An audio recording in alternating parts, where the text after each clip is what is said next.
Okay. Good afternoon, everybody. Good So, how are you afternoon. doing today? Do you feel like you have a lot of energy for this class? Yes, teacher.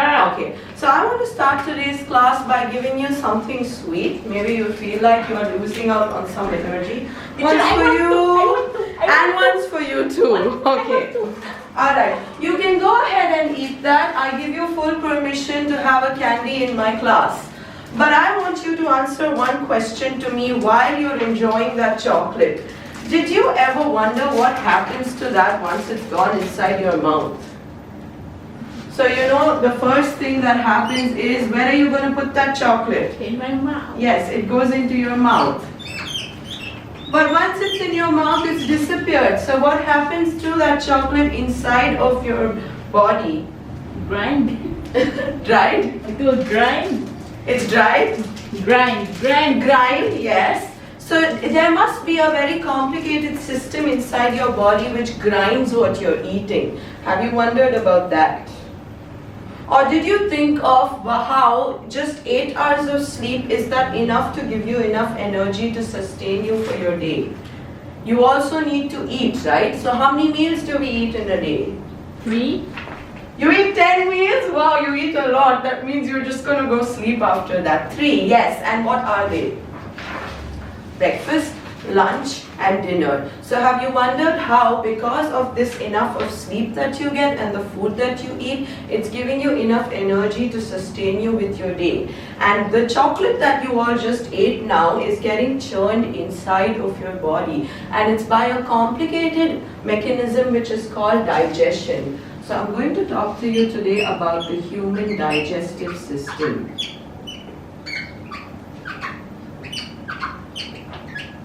Alright, so digestion is something that's going to help break down that chocolate that you just put in your mouth now. And everything that's not required by your body gets eliminated. Whatever is needed is then transformed into energy. So if you have a look at the digestive system, it's not just a single part, but we have 5 steps in digestion. So step by step, I want to take you through what's going to happen to the food you put into your mouth. So as I said, it first starts with the mouth. Let me put that over there. So in digestion, the first thing is your mouth. And then of course you have your tongue. What does the tongue do? We have different kinds of food and each food tastes different. Do you feel that all food tastes the same?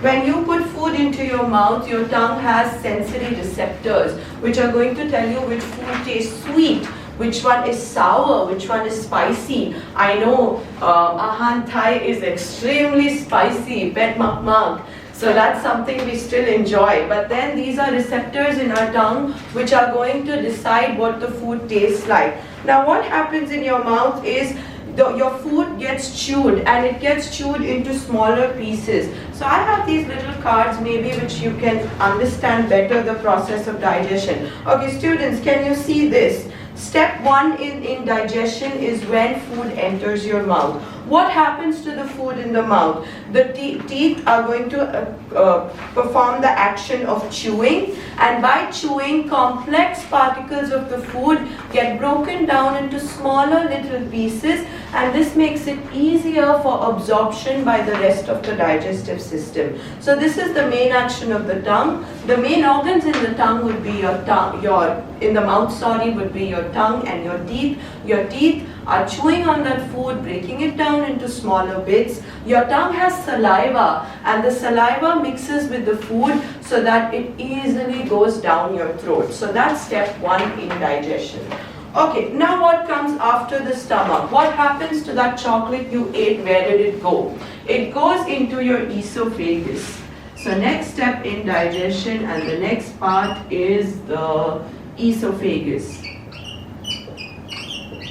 So how is the esophagus helping to break down this food and give you energy? Esophagus makes sure, in step 2, esophagus is making sure that your food is going from your mouth into the small intestine where major action on breaking down of food happens. So movement of the food from the mouth through the esophagus into the stomach. And the esophagus has these little concentric muscles which will have a wave-like action on the food. Also, we have a flap called the epiglottis in the esophagus. This epiglottis is going to make sure that the food doesn't go back into your mouth, otherwise you'll be throwing up all over the place. So the body has a very, very detailed way of sending the food straight from your mouth to the stomach, and that's step 2 in digestion. Alright, now what happens when the food goes from your mouth through the esophagus? It enters that big pouch, which is your stomach. So we all know what stomach looks like from the outside, and we all have a flat stomach, a round stomach, different kinds of stomach. But what happens to the food inside the stomach is what entails the process of digestion. So I come to step 3, where food goes from your mouth through the esophagus, and then we come to the stomach. So the major action of breaking down the food in a way that you can derive energy from it, enough energy to play sports, to run, to dance, to annoy all your friends in class, all that energy comes when food is acted upon on the stomach. Now the stomach has major enzymes and it has hydrochloric acid. This hydrochloric acid and the digestive enzymes are going to act on the food, and the way in which your chocolate looked like this round nice sweet ball, it's not going to look like that anymore, because carbohydrates are broken down into smaller particles in a way that you can absorb energy from them. So in step 3, from the mouth through the esophagus to the stomach, the food enters the stomach and it gets mixed up with all of these gastric juices and the enzymes, which will further act to break carbohydrates into food into simpler particles in a way that it can be absorbed by your bloodstream. Now from the stomach, what's happening to the food? Let's come to step 4 in our digestive process. Now we have something, if you look over here from the stomach, you have the small intestine and the large intestine. You must be wondering why this is called the small intestine. It's called the small intestine because it's only 3.5 meters by diameter, but in length it's quite vast. This allows for a larger absorption area of the food. So I come to step 4, where food enters the small intestine. Remember, along with the small intestine, you also have your pancreas and you have your liver. The major role of pancreas and liver would be to secrete digestive juices. You have HCl, you have pancreatic juices, and all of these act on the food. Now once this food has entered the stomach, which is like a pouch that stores all of the processed food, the liver will release bile, which acts on the food.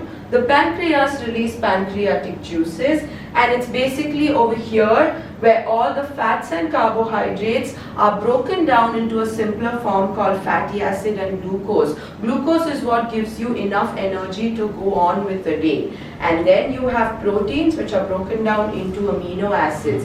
And how is this conversion happening? It's happening by the bile and the pancreatic juices. So remember that the small intestine is like the biggest factor in digestion. That's the one which plays the major role of converting food into energy. Now we come to step number 5, which is the final step in digestion. So, sorry, my step 4 was food goes into the small intestine. And here's where majorly the food is broken down into energy. Alright, now I come to my last step in digestion, where everything has happened. The body has worked its magic of converting this complex food into energy, which is giving you enough. It's like a battery or you charging your phone, so it gives you enough charge to run with your day. But in the final step, we have the large intestine, and this is the one. Now in the large intestine, any of the food that did not get converted into simple soluble matter, or the conversion did not happen into energy, the waste product basically, would be stored in the large intestine until a time when you're ready to eliminate it from your body. That's when you need to run to the toilet. And that's what happens in step number 5, and that would be when food goes into the large intestine. So it's really so easy. 5 simple steps, and that's how the body works its magic of giving you enough energy through food. Okay, in this step 5, we have the last step where food exits the small intestine and enters the large intestine. The undigested food gets stored as fecal matter in the rectum. So if you look here, the rectum is over here. Storage of the undigested food happens over here, and then finally it gets released through the anus. So these are 5 simple steps in digestion, and this is something that happens every day. We don't even realize it, but this is a complex process that's happening in our bodies every time that we eat food. So that's about digestion, and thank you everybody for listening. I hope you go get some food and have enough energy to go on with your day after this.